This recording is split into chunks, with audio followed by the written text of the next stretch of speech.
చరిత్ర ఎప్పుడూ గెలిచిన వాడి పక్షానే ఉంటుంది. కానీ ఒక రాజు చనిపోయిన తర్వాత కూడా శత్రువులు అతని శవాన్ని చూసి భయపడ్డారు అంటే అతను ఎంతటి భయంకరమైన యోధుడో ఊహించుకోండి. అతను బ్రిటిష్ వారి పాలిట సింహస్వప్నం, రాకెట్ టెక్నాలజీని ప్రపంచానికి పరిచయం చేసిన గొప్ప శాస్త్రవేత్త అని ఒక వర్గం అంటుంది. కానీ అదే సమయంలో లక్షాది మంది అమాయకులను ఊచకోత కోసిన క్రూరుడు, మతోన్మాది అని మరొక వర్గం వాదిస్తుంది. 18వ శతాబ్దపు భారతదేశం ఒక అగ్ని పర్వతం లాంటిది. మొఘల్ సామ్రాజ్యం పతనమంచున ఉంది. మరాఠాలు తమ సామ్రాజ్యాన్ని విస్తరిస్తున్నారు మరియు బ్రిటిష్ ఈస్ట్ ఇండియా కంపెనీ నెమ్మదిగా దేశాన్ని తమ గుప్పిట్లోకి తీసుకుంటోంది. ఆ సమయంలోనే దక్షిణ భారతదేశంలో ఒక మహాశక్తి ఉద్భవించింది.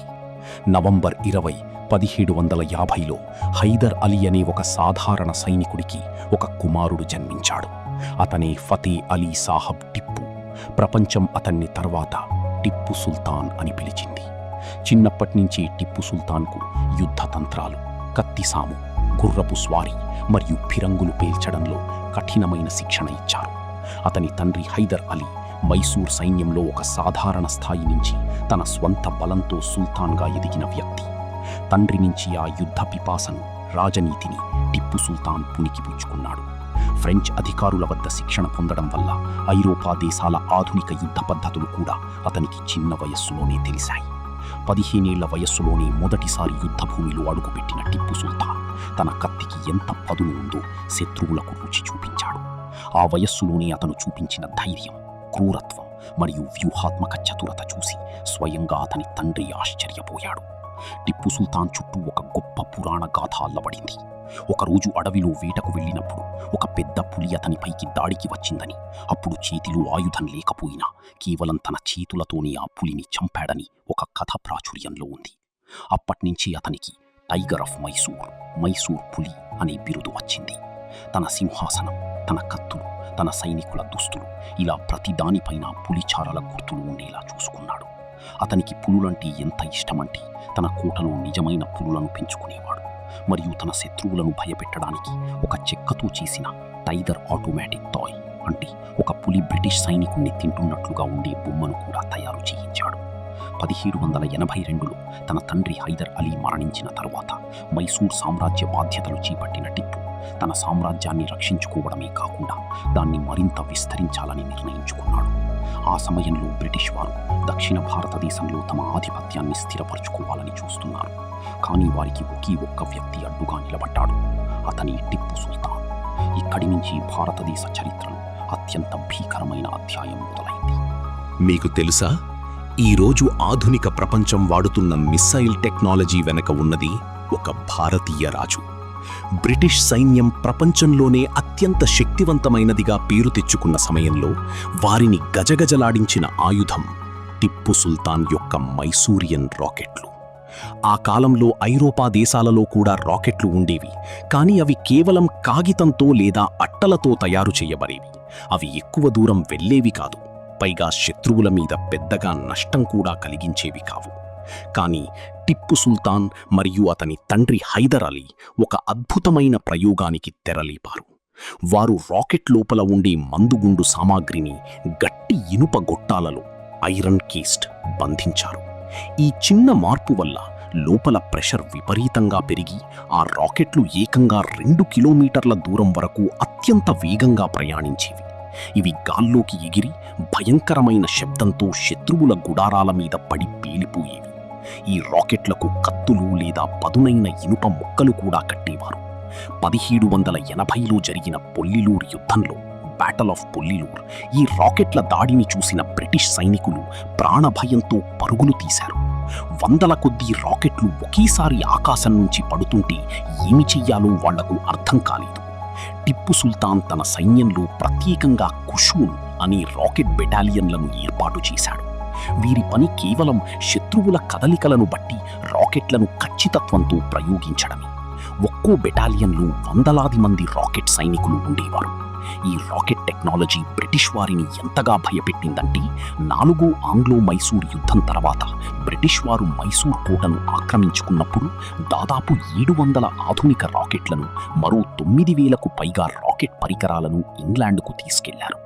అక్కడ విలియం కాంగ్రీవ్ అనే బ్రిటిష్ శాస్త్రవేత్త ఈ మైసూర్ రాకెట్లను డీకోడ్ చేసి వాటి ఆధారంగా కాంగ్రీవ్ రాకెట్స్ను తయారు చేశాడు. ఆ తర్వాత ఈ కాంగ్రీవ్ రాకెట్స్ని బ్రిటిష్ వారు నెపోలియన్తో జరిగిన యుద్ధాల్లో మరియు అమెరికాతో జరిగిన యుద్ధాల్లో ఉపయోగించారు. అంటే ప్రపంచ గతిని మార్చిన ఒక యుద్ధ ఆయుధానికి పునాది వేసింది మన భారతదేశంలోని ఒక రాజు. ఈ ఒక్క కారణం చాలు టిప్పు సుల్తాన్ను ఒక గొప్ప సైనిక మేధావిగా, టెక్నాలజీని ముందుగానే ఊహించిన విజనరీగా చరిత్రలో నిలబెట్టడానికి. అతన్ని హీరోగా ఆరాధించేవారు ఈ రాకెట్ టెక్నాలజీని ప్రధాన ఉదాహరణగా చూపిస్తారు. టిప్పు సుల్తాన్ కేవలం ఒక యోధుడు మాత్రమే కాదు, ఒక అద్భుతమైన ఆర్థిక వ్యూహకర్త కూడా. అతని పాలనలో మైసూర్ రాజ్యం ఆర్థికంగా ఎంతో బలపడింది. పాత పద్ధతులను వదిలించుకుని ఒక ఆధునిక రాష్ట్రాన్ని నిర్మించాలని అతను కలలు కన్నాడు. వ్యవసాయాన్ని అభివృద్ధి చేయడానికి అనేక నీటిపారుదల ప్రాజెక్టులను చేపట్టాడు. రైతులకు వడ్డీ లేని రుణాలిచ్చాడు. ముఖ్యంగా మైసూర్ పట్టు పరిశ్రమను స్థాపించింది అతనే. చైనా నుంచి పట్టుపురుగులను, నాణ్యమైన పట్టు వస్త్రాల తయారీ విధానాన్ని తన రాజ్యానికి తీసుకువచ్చి ఇక్కడి కార్మికులకు శిక్షణ ఇప్పించాడు. ఈ రోజుకి కూడా మైసూర్ సిల్క్ ప్రపంచవ్యాప్తంగా ఎంత ఫేమస్సో మనందరికీ తెలుసు. అంతేకాకుండా గంధపు చెక్కలు, సుగంధ ద్రవ్యాల వ్యాపారాన్ని రాష్ట్ర గుత్తాధిపత్యంగా మార్చి విదేశాలతో నేరుగా వాణిజ్యం చేశాడు. ఫ్రెంచ్, టర్కీ మరియు మధ్యప్రాచ్య దేశాలలో తన రాయబార కార్యాలయాలను ఏర్పాటు చేసి అంతర్జాతీయ వాణిజ్యాన్ని ప్రోత్సహించాడు. తూనికలు మరియు కొలతలను ప్రామాణీకరించాడు. కొత్త క్యాలెండర్ను మరియు కొత్త నాణేలను కూడా ప్రవేశపెట్టాడు. అతని నాణేల మీద హిందూ మరియు ఇస్లామిక్ సంస్కృతుల కలయిక స్పష్టంగా కనిపిస్తుంది. తన రాజ్యాన్ని మరింత పటిష్టం చేయడానికి టిప్పు సుల్తాన్ విదేశీ సంబంధాల మీద కూడా తీవ్రంగా దృష్టి పెట్టాడు. అప్పట్లో ప్రపంచాన్ని శాసిస్తున్న నెపోలియన్ బోనపార్టీతో టిప్పు సుల్తాన్ రహస్య ఉత్తరాలు నడిపాడు. బ్రిటిష్ వారిని భారతదేశం నుంచి తరిమి కొట్టడానికి ఒక అంతర్జాతీయ కూటమిని ఏర్పాటు చేయాలన్నది అతని ఉద్దేశం. ఫ్రాన్స్, ఆఫ్ఘనిస్తాన్ మరియు ఆట్టోమన్ సామ్రాజ్యం టర్కీతో ఒప్పందాలు కుదుర్చుకోవడానికి తన రాయబారులను పంపాడు. మలబార్ తీరంలో నావికాదళాన్ని నిర్మించడానికి ఓడరేవులను కూడా అభివృద్ధి చేశాడు. ఇదంతా చూస్తుంటే అతను కేవలం ఒక ప్రాంతీయ పాలకుడు కాదు, ఒక గ్లోబల్ విజన్ ఉన్న నాయకుడు అని అర్థమవుతుంది. తన రాజ్యంలో మద్యం తయారీని మరియు అమ్మకాన్ని పూర్తిగా నిషేధించాడు. ఎందుకంటే ప్రజలు ఆరోగ్యంగా, సైనికులు బలంగా ఉండాలంటే మత్తు పానీయాలు ఉండకూడదని అతను నమ్మాడు. ఇలాంటి కఠినమైన కానీ ప్రజోపయోగకరమైన నిర్ణయాల వల్ల మైసూర్ అప్పట్లో భారతదేశంలోని అత్యంత సంపన్నమైన మరియు శక్తివంతమైన రాజ్యాలలో ఒకటిగా వెలుగొందింది. ఇవన్నీ చూస్తే టిప్పు సుల్తాన్ నిజంగా తన ప్రజల పట్ల శ్రద్ధ వహించిన గొప్ప పాలకుడు అనిపిస్తుంది కదూ. కానీ ఇక్కడి చరిత్ర తన నాణేనికి ఉన్న మరోవైపును చూపిస్తుంది. ఇంతటి గొప్ప పాలకుడి చుట్టూ అసలు వివాదం ఎందుకు ముసురుకుంది? ఎందుకు కొంతమంది చరిత్రకారులు, నాయకులు టిప్పు సుల్తాన్ను ఒక రాక్షసుడితో పోలుస్తారు? దీనికి సమాధానం తెలుసుకోవాలంటే మనం అతని దండయాత్రల చీకటి కోణంలోకి వెళ్ళాలి. కేరళలోని మలబార్ తీరం మరియు కర్ణాటకలోని కొడగు, కూర్గు ప్రాంతాల ప్రజలకు టిప్పు సుల్తాన్ పేరు వింటేనే నేటికీ రక్తం మరుగుతుంది. తన సామ్రాజ్యాన్ని విస్తరించే క్రమంలో టిప్పు సుల్తాన్ ఈ ప్రాంతాలపై చేసిన దాడులు అత్యంత క్రూరమైనవి మరియు రక్తపాతంతో కూడుకున్నవి. కూర్గు ప్రజలు స్వేచ్ఛాప్రియులు. వారు టిప్పు సుల్తాన్ ఆధిపత్యాన్ని అంగీకరించలేదు. దాంతో కోపంతో రగిలిపోయిన టిప్పు తన భారీ సైన్యంతో వారిపై విరుచుకుపడ్డాడు. గ్రామాలకు గ్రామాలు తగలబెట్టబడ్డాయి. వేలాది మంది అమాయకులు చంపబడ్డారు. మహిళలు మరియు పిల్లలను బందీలుగా పట్టుకుని శ్రీరంగపట్నానికి తరలించారు. ఈ దండయాత్రలో అతను చూపించిన క్రూరత్వం గురించి అనేక స్థానిక కథలు, చారిత్రక ఆధారాలు ఉన్నాయి. అతని చేతిలో బందీ అయిన వారు చిత్రహింసలకు గురయ్యారు. వందలాది మంది ఊచకోత కోయబడ్డారు. మలబార్ ప్రాంతంలో జరిగిన సంఘటనలు మరింత భయంకరమైనవి. క్యాలికట్ మరియు ఇతర నగరాలపై దాడి చేసినప్పుడు అక్కడ జరిగిన విధ్వంసం మాటల్లో చెప్పలేనిది. తన సైన్యానికి ఎదురు తిరిగిన వారిని దారుణంగా శిక్షించాడు. చెట్లకు ఉరితీయడం, ఏనుగుల కాళ్ల కింద తొక్కించడం లాంటి అత్యంత పాశవికమైన శిక్షలు అమలు చేశాడు. స్థానిక పాలకులైన నాయర్లను, బ్రాహ్మణులను లక్ష్యంగా చేసుకుని దాడులు జరిగాయని బ్రిటిష్ రికార్డులు మరియు కొంతమంది స్థానిక చరిత్రకారులు రాశారు. టిప్పు సుల్తాన్ చరిత్రలో అత్యంత వివాదాస్పదమైన మరియు నేటి రాజకీయాల్లో ఎక్కువగా చర్చించబడే అంశం బలవంతపు మత మార్పిడులు. మలబార్ మరియు కూర్గు ప్రాంతాలపై దాడులు చేసినప్పుడు అతను వేలాది మంది హిందువులను మరియు క్రైస్తవులను బలవంతంగా ఇస్లాం మతంలోకి మార్చాడని చాలా చారిత్రక ఆధారాలు చెబుతున్నాయి. కూర్గులో బందీలుగా పట్టుబడిన వేలాది మందిని శ్రీరంగపట్టణానికి తీసుకెళ్లి వారికి సుంతీ చేసి ఆవు మాంసం తినిపించి బలవంతంగా మతం మార్చారని విలియం లోగాన్ లాంటి బ్రిటిష్ చరిత్రకారులు తమ పుస్తకాలలో రాశారు. అలాగే మంగళూరులో దాదాపు 60,000 మంది క్యాథలిక్ క్రైస్తవులను అరెస్టు చేసి వారిని కాలినడకన శ్రీరంగపట్టణానికి తరలించి అక్కడ వారిని చిత్రహింసలు పెట్టి మతం మార్చాడనేది చరిత్రలో రికార్డైన ఒక వాస్తవం. టిప్పు సుల్తాన్ స్వయంగా తన సైనికాధికారులకు రాసిన కొన్ని లేఖలలో నమ్మని వారిని, కాఫీర్లను నాశనం చెయ్యండి లేదా మతం మార్చండి అని ఆదేశాలు ఇచ్చినట్లుగా ఆధారాలు ఉన్నాయని కొంతమంది వాదిస్తారు. ఈ చర్యలు అతనిలో ఉన్న మతోన్మాదాన్ని స్పష్టంగా చూపిస్తాయని, అతను కేవలం ఒక ఇస్లామిక్ రాజ్యాన్ని స్థాపించాలనే కోరికతోనే ఈ దారుణాలకు ఒడిగట్టాడని ఆయనను విమర్శించేవారు తీవ్రంగా ఆరోపిస్తారు. కానీ ఈ నాణేనికి మరో అద్భుతమైన, విరుద్ధమైన కోణం కూడా ఉంది. అదే వ్యక్తి తన రాజధాని శ్రీరంగపట్టణంలో ప్రసిద్ధమైన శ్రీరంగనాథస్వామి దేవాలయానికి ఎన్నో విలువైన కానుకలు ఇచ్చాడు.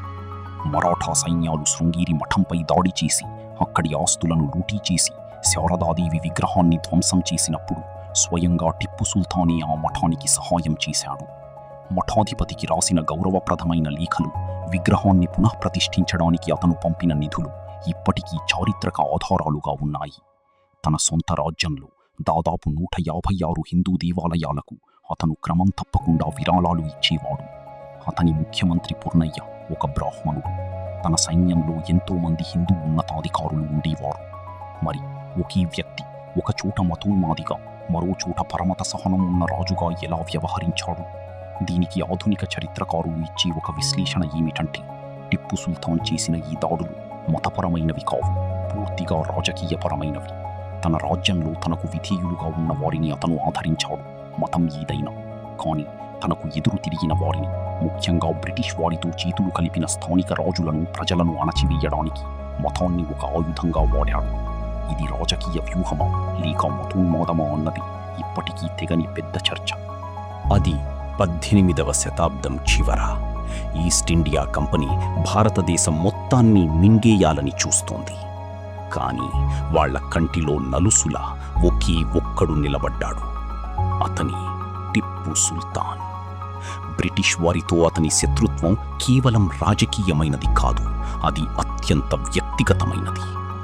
మొత్తం 4 ఆంగ్లో మైసూర్ యుద్ధాలు జరిగితే అందులో తన జీవిత కాలంలోనే అలుపెరగని పోరాటం చేశాడు టిప్పు.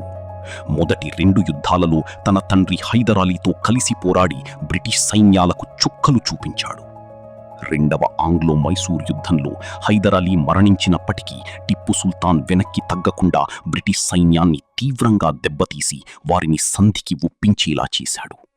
ఇది బ్రిటిష్ సామ్రాజ్యానికి ఒక పెద్ద అవమానం. ఒక భారతీయ రాజు తమను ఓడించి షరతులు విధించడాన్ని వాళ్ళు జీర్ణించుకోలేకపోయారు. ఎలాగైనా సరే ఆ మైసూర్ పులిని అంతం చేయాలని బ్రిటిష్ వారు కంకణం కట్టుకున్నారు. ఈసారి వారు నేరుగా దాడి చెయ్యకుండా ఒక పెద్ద కుట్ర పన్నారు. 3వ ఆంగ్లో మైసూర్ యుద్ధం 1789, 1792 నాటికి పరిస్థితి పూర్తిగా మారిపోయింది. టిప్పు సుల్తాన్ పెరుగుతున్న బలాన్ని చూసి పక్కనే ఉన్న మరాఠాలు మరియు హైదరాబాద్ నిజాం కూడా భయపడ్డారు.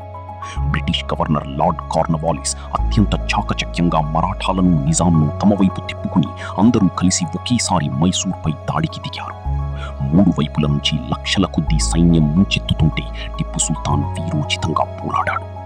కానీ ఎంత బలం ఉన్నా 3 పెద్ద శత్రువులను ఒకేసారి ఎదుర్కోవడం అసాధ్యం. శ్రీరంగపట్నం కోటను శత్రువులు చుట్టుముట్టారు. రక్తం ఏరులై పారింది. చివరికి తప్పనిసరి పరిస్థితులలో టిప్పు సుల్తాన్ ఓటమి అంగీకరించి అత్యంత అవమానకరమైన శ్రీరంగపట్నం సంధికి ఒప్పుకోవాల్సి వచ్చింది. ఈ సంధి ప్రకారం తన రాజ్యంలో సగభాగాన్ని శత్రువులకు ఇచ్చేయడమే కాకుండా 3 కోట్ల రూపాయల భారీ నష్టపరిహారం చెల్లించాల్సి వచ్చింది. అంతకంటే గుండెల్ని పిండేసే విషయం ఏమిటంటే, ఆ డబ్బు చెల్లించే వరకు హామీగా తన 2 చిన్నపిల్లలను వయసు 8 మరియు 10 ఏళ్లు బ్రిటిష్ వారికి బందీలుగా అప్పగించాల్సి వచ్చింది. ఒక తండ్రిగా, ఒక చక్రవర్తిగా అది అతనికి కూలుకోలేని దెబ్బ.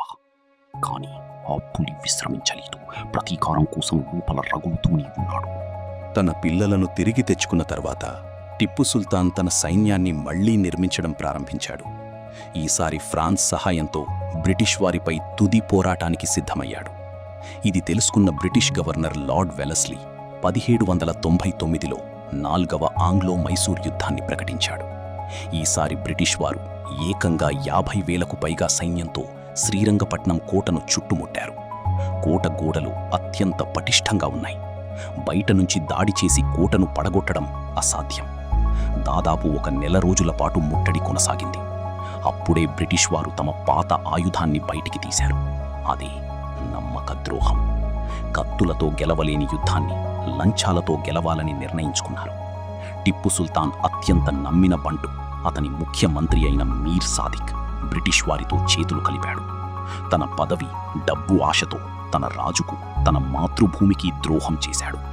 కోటలో ఏ గోడ బలహీనంగా ఉందో బ్రిటిష్ వారికి సమాచారమిచ్చాడు. అలాగే కోట తలుపులు తెరచి ఉంచడానికి ఏర్పాట్లు చేశాడు. మే 4, 1799 అత్యంత వేడి మరియు ఉక్కపోతగా ఉన్న మధ్యాహ్నం. టిప్పు సైనికులు అలసిపోయి విశ్రాంతి తీసుకుంటున్న సమయంలో మీర్ సాదిక్ కుట్ర అమలులోకి వచ్చింది. ఒక పక్క సైనికులకు జీతాలిస్తామని చెప్పి పక్కకు తీసుకెళ్లి, మరోపక్క బ్రిటిష్ సైన్యం కోటలోకి ప్రవేశించడానికి రహస్య మార్గాలను తెరచాడు. క్షణాల్లో వేలాది మంది బ్రిటిష్ సైనికులు కోటలోకి ప్రవహించారు. మోసం జరిగిందని తెలుసుకున్న టిప్పు సుల్తాన్ తన ప్రాణాలను రక్షించుకుని పారిపోవాలని కొందరు సలహా ఇచ్చారు. దానికి అతనిచ్చిన సమాధానం చరిత్రలో నిలిచిపోయింది. నక్కలా 100 సంవత్సరాలు బతకడం కంటే పులిలా ఒక్కరోజు బతికి చనిపోవడం మేలు. ఒక సాధారణ సైనికుడిలా కత్తి పట్టుకుని యుద్ధభూమిలోకి దూకాడు. శరీరం నిండా తుపాకీ తూటాలు దిగుతున్నా, కత్తి గాయాలవుతున్నా, చివరి శ్వాస వరకు పోరాడుతూనే ఉన్నాడు. చివరికి ఒక బ్రిటిష్ సైనికుడు అతని బంగారు పట్టీని లాక్కోవడానికి ప్రయత్నించినప్పుడు ప్రాణాపాయ స్థితిలో ఉండి కూడా ఆ సైనికుడిపై కత్తితో దాడి చేశాడు. ఆ తర్వాత తలకు బుల్లెట్ తగిలి మైసూర్ టైగర్ కుప్పకూలిపోయాడు. రాత్రి సమయంలో శవాల గుట్టల మధ్య చేతిలో కత్తిని గట్టిగా పట్టుకుని ఉన్న టిప్పు సుల్తాన్ మృతదేహాన్ని బ్రిటిష్ వారు కనుగొన్నారు. ఆ మృతదేహాన్ని చూసి కూడా వాళ్ళు దగ్గరికి వెళ్ళడానికి భయపడ్డారు. చరిత్ర పుటలన్నీ తిరగేసిన తర్వాత ఇప్పుడు మన ముందు మిగిలిన అతిపెద్ద ప్రశ్న: టిప్పు సుల్తాన్ ఒక స్వాతంత్ర్య సమరయోధుడా, ఒక గొప్ప విజనరీనా, లేక పరమత అసహనం ఉన్న ఒక క్రూరమైన నియంతన? ఈ ప్రశ్నకు సమాధానం బ్లాక్ అండ్ వైట్లో చెప్పడం అసాధ్యం. అతను ఒక స్వాతంత్ర్య సమరయోధుడనడానికి భారతదేశంలో మరే ఇతర రాజు చెయ్యని విధంగా బ్రిటిష్ వారిని ముప్పతిప్పలు పెట్టాడు. తన పిల్లలను పణంగా పెట్టాడు. తన రాజ్యాన్ని కోల్పోయాడు. చివరకు యుద్ధభూమిలో తన ప్రాణాలను వదిలాడు. కానీ బ్రిటిష్ వారికి తలవంచలేదు. రాకెట్ టెక్నాలజీని సృష్టించి, ఆధునిక ఆర్థిక వ్యవస్థను నిర్మించి, ఒక గ్లోబల్ విజన్తో ఆలోచించిన అరుదైన పాలకుడు. ఈ లక్షణాలన్నీ అతన్ని ఒక వివాదరహితమైన గొప్ప హీరోగా నిలబెడతాయి. బ్రిటిష్ వలసవాదాన్ని వ్యతిరేకించే ప్రతి ఒక్కరికి అతను ఒక స్ఫూర్తి ప్రదాత.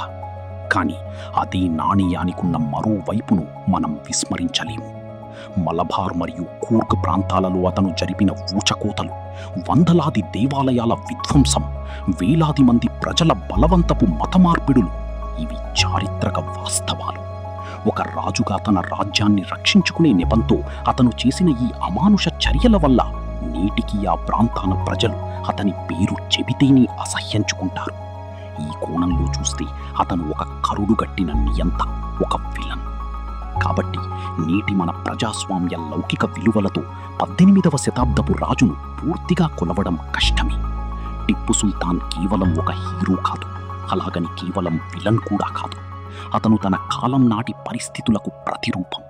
అద్భుతమైన తెలివితేటలు, తిరుగులేని ధైర్యం మరియు అంతే భయంకరమైన క్రూరత్వం కలగలిపిన ఒక అత్యంత సంక్లిష్టమైన చారిత్రక వ్యక్తి. ఈ మైసూరు పులి కథ విన్న తర్వాత మీ మనసుకు ఏమనిపించింది? మీ దృష్టిలో టిప్పు సుల్తాన్ హీరోనా లేక విలనా? దయచేసి కామెంట్స్లో మీ అభిప్రాయాన్ని పంచుకోండి.